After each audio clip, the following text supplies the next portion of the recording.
शासनकाल में नूह के दंगे हुए, बताइए किसके शासनकाल में हो? और नूह के दंगे इतिहास में गवाह हैं और एक एक करके पिट रहे हैं। इन सबको पता है कि एक बार पहले दलित को पीट लो, फिर उसके बाद में मुसलमान को पीट लो, लेकिन दलित भी और मुसलमान भी आज समझ नहीं रहा है, क्योंकि कहीं ना कहीं अत्याचार शोषण तो दोनों के ऊपर हो रहा है। ये क्यों नहीं आते? आज हमने देखा कि तमाम जो मुस्लिम समाज के नेता हैं वो भाजपा में भी सम्मिलित हैं, कांग्रेस में भी सम्मिलित हैं, लेकिन जबकि यही दो पार्टियां मतलब पूरे तरह से मतलब आज़ादी के बाद में केंद्र की सत्ता पर काबिज रही हैं, इनके ऊपर अत्याचार भी, शोषण भी, इनके हक अधिकार भी, लेकिन आज भी लोग समझ नहीं पा रहे। आज भी इस भारत देश का मुस्लिम ये नहीं समझ पा रहा है कि मेरा अस्तित्व इन पार्टियों में क्या है क्या नहीं है। जो संघर्ष साहब मान्यवर काशीराम जी ने किया, जिनका त्याग समर्पण बलिदान इतना रहा कि उनकी वजह से आज बहुजन समाज के लोग सत्ता के गलियारों में जाने की कल्पना करते हैं, सोचते हैं, और सोचते नहीं बल्कि हमने देखा है कि उत्तर प्रदेश में 4-4 बार सरकार भी बनी, लेकिन विडंबना ये है कि जिस तरह से साहब मान्यवर काशीराम जी ने काम किया, शायद आज के नेता उतने त्याग समर्पण बलिदान के साथ में काम नहीं कर पा रहे हैं। और उसी का नतीजा है कि कल जिस तरह से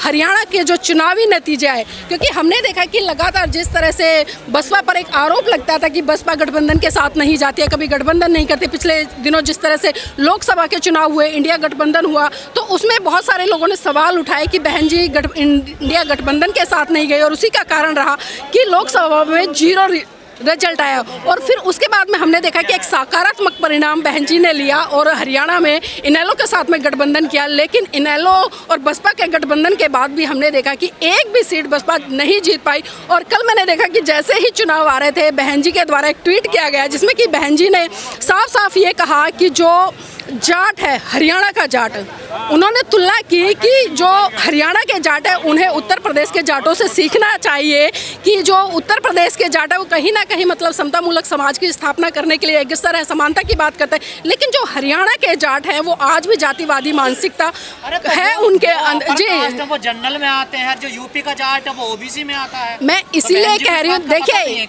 ये बातें पहले सबको पता थी, लेकिन वही होता है जिस तरह से आपने देखा कि जब उत्तर प्रदेश में चुनाव हुए थे और अखिलेश के साथ में गठबंधन हुआ था, और जब गठबंधन हुआ, गठबंधन के तहत बसपा को कम सीटें मिली, और कम सीटें मिली तो हमने देखा कि जहां जहां से बसपा के प्रत्याशी लड़ रहे थे वहां पर सपा ने बिल्कुल भी मतलब समर्थन नहीं किया और यादवों ने बिल्कुल भी वोट नहीं किया, तो तब भी यही कहकर गठबंधन तोड़ा गया था। जी, देखिए आज दलित कहीं ना कहीं हाशिए पर जा रहा है, और उसका कारण यह है कि समाज में आए दिन जो एक से बढ़कर एक नए नेता पनप रहे हैं, जो आज अपना झंडा, अपना डंडा लेकर चलने का काम कर रहे हैं। साहब मान्यवर काशीराम जी ने इतना संघर्ष किया, बाबा साहब ने इतना संघर्ष किया, बहन कुमारी मायावती ने अपने जो उनका यौवन समय था उस समय इतना संघर्ष किया, लेकिन विडंबना है कि बहुजन समाज के लोग उस संघर्ष को नहीं समझ पा रहे, और उसी का कारण है कि छोटे छोटे संगठनों में, छोटी छोटी पार्टियों में बटकर कहीं ना कहीं बहुजन आइडियोलॉजी को, बहुजन संगठनों को, बहुजन विचारधारा को धूमिल करने का काम करे। पिछले दिनों आपने देखा कि जिस तरह से दिल्ली के पूर्व जो समाज कल्याण मंत्री राजेंद्र पाल गौतम जी,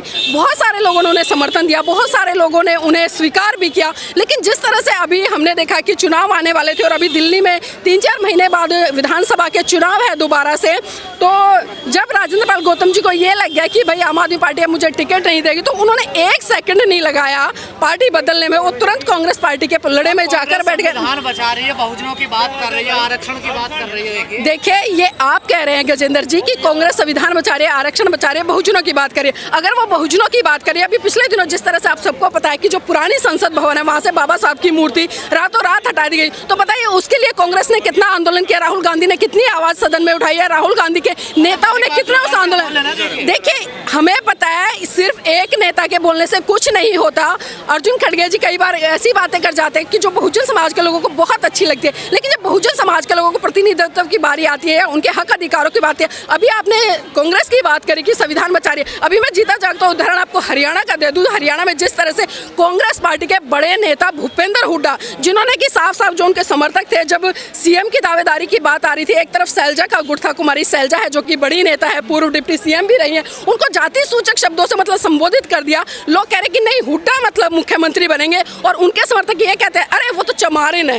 मतलब आप समझ सकते हैं कि इन लोगों की मानसिकता क्या है। मतलब हुड्डा हुड्डा जी हो गए और शैलजा जी चमारिन हो गई। तो जब राहुल गांधी जी क्यों नहीं बोले, जब खड़गे जी क्यों नहीं बोले, जब तमाम नेता क्यों नहीं बोले?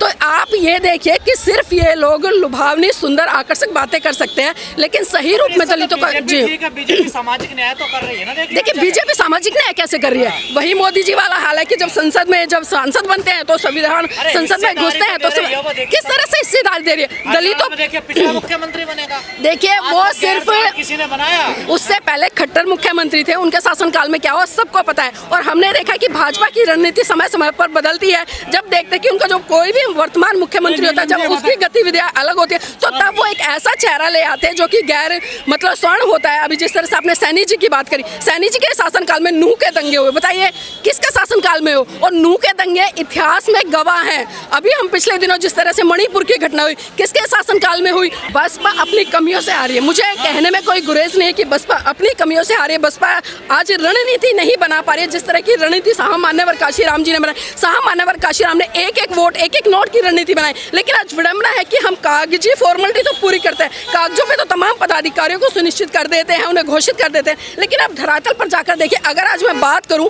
आज साहब मान्यवर काशीराम जी की 18वें पुण्यतिथि है और यहाँ पर लाखों का जन सैलाब होना चाहिए था। आप उंगलियों पे गिन सकते हैं, यहाँ सिर्फ पूरे दिल्ली में 70 विधानसभाएं हैं। क्यों दूर होता चला गया? आखिर क्या वजह है? मुस्लिम वोट नहीं दे रहा आपको? देखिए मुस्लिम वोट दे रहा है नहीं दे रहा, बहुत सारी चीजें होती हैं और राजनीति में बहुत सारे उतार चढ़ाव आते हैं, लेकिन कहीं ना कहीं मैं बार बार वही कहती हूँ कि आज जो रणनीति है उसमें कहीं ना कहीं कमियां हैं। उसी का खामियाजा आज बहुजन समाज पार्टी को भुगतना पड़ रहा है। दलित मुस्लिम करो विचार, कब तक कहोगे अत्याचार है? देखिए गजेंद्र जी, मैंने पहले ही कहा था कि जो साहब मान्यवर काशीराम जी ने काम किया वो शायद आज पार्टी काम नहीं कर पा रही है। अगर काम करती तो शायद हरियाणा का रिजल्ट बहुत अच्छा होता। इससे पहले 2022 में उत्तर प्रदेश में चुनाव हुआ, उसका रिजल्ट होता, कुछ ना कुछ तो परिणाम हमें देखने को मिलता। आज हम भारत की राजधानी दिल्ली में तरस रहे हैं, जहाँ से हर व्यक्ति की राजनीति शुरू होती है, हर किसी की नजर रहती है कि जो दिल्ली पर राज करेगा वो पूरे भारत देश पर राज करेगा। लेकिन विडंबना है कि दिल्ली में हम काउंसलर, जी मैं वही कह रही थी कि हम दिल्ली में काउंसलर बनाने तक के लिए तरस जाते हैं, जबकि काउंसलर तो व्यक्ति अपनी व्यक्तिगत छवि पर निकाल सकता है। काउंसलर के लिए कितना वोट चाहिए? 7-8 हज़ार वोट में डिक्लेयर हो जाता है। लेकिन विडंबना यह है कि आज काउंसलर के लिए भी बहुजन समाज पार्टी तरस रही है। देखिए अगर हालात ऐसे ही रहे तो शायद बहुत जल्दी वो दिन आने वाला है जब राष्ट्रीय पार्टी का पद इनसे छिन जाए। और ये कहने में कोई अतिशयोक्ति नहीं है, मुझे दुख भी नहीं हो रहा, पीड़ा भी नहीं है, क्योंकि हम काम ही नहीं करें। जब काम नहीं करेंगे तो परिणाम कहाँ से आएगा? जब हम अच्छा पेड़ नहीं लगाएंगे, उसको सींचेंगे नहीं, उसमें खाद पानी नहीं डालेंगे तो हम कैसे उम्मीद करें? बीएसपी के सारे पदाधिकारी अब चुनाव आता मुर्गा मांगते हैं वो। देखिए सभी पदाधिकारी एक से नहीं होते। मैं आपकी बात से 90% सहमत हूँ, जो हमने भी एनालाइजेशन किया है और जो आज एक बहुत बड़ी कमी हमें दिख रही है, क्योंकि कहीं ना कहीं जी कौन सा टिकट देते हैं?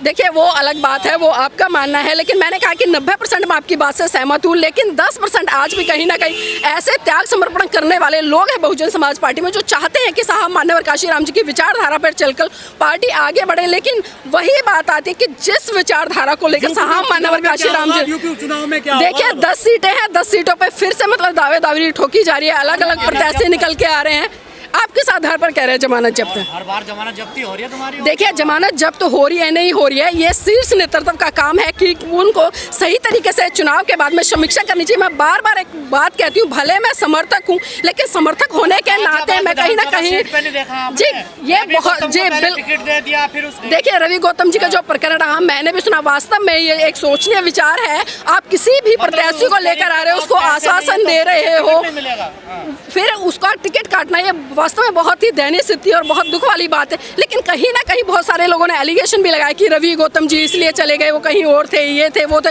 मतलब बहुत सारी चीजें हैं। लेकिन जब तक हम सच्चाई पर जाकर चर्चा नहीं करेंगे, सच्चाई को नहीं समझेंगे, तब तक शायद कुछ नहीं हो सकता। और यहाँ पर आज इस समय अलग थलग अकेला पड़ा है, कैसे अब क्या होगा इसका?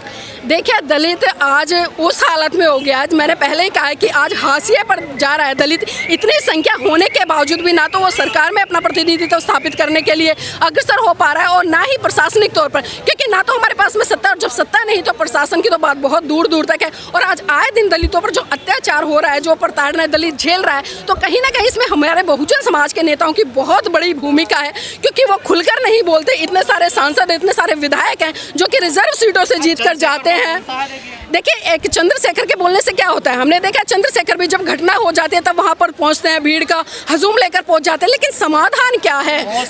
समाधान क्या बताइए, समाधान की तरफ क्या कभी चंद्रशेखर आजाद जी बड़े बाबा साहब ने कहा कि जो व्यवस्था आपको गुलाम बना देती है, नहीं, आप मेरी बात सुनिए, बाबा साहब ने साफ साफ कहा कि जो व्यवस्था आपके ऊपर अत्याचार शोषण करती है, गुलाम बनाती है, तो आप उस व्यवस्था को क्यों नहीं छोड़ते? कितने नेता बसपा क्यों चुनाव में आती है, बाकी दिन घर में? भाई साहब, बसपा चुनाव में आती है नहीं आती है, ये सवाल आपको बहन कुमारी मायावती जी से आज करना चाहिए था, वो थे माननीय आकाश आनंद जी से करना चाहिए था, बसपा के तमाम बड़े बड़े नेताओं से करना चाहिए था। मैं तब मानती, आप किसी भी कार्यकर्ता को पकड़ के इस तरह के सवाल करते हो तो शायद कार्यकर्ता तो आज भी समर्पण त्याग बलिदान के साथ में लगा हुआ है, वो तो आज भी अपना घर फूंक कर तमाशा देख रहा है, लेकिन सवाल इन बड़े नेताओं पर खड़ा होता है जो हर स्टेट में प्रतिनिधित्व कर रहा है पार्टी का, और बहन जी पर खड़ा होता है, क्योंकि बहन जी को हर बार समीक्षा करनी चाहिए, और जो जो नेता है, जो पदाधिकारी बने हुए, अगर वो काम नहीं करते तो तुरंत एक के बाद एक को हटा देना चाहिए, तब इन लोगों की आंखें खुलेंगी। दलित कह रहे हैं हम भी पिट रहे हैं, मुसलमान कह रहे हैं हम भी पिट रहे हैं, तो देखिए, सारे एक साथ आ नहीं रहे हैं और एक एक करके पिट रहे हैं। इन सबको पता है कि एक बार पहले दलित को पीट लो, फिर उसके बाद में मुसलमान को पीट लो,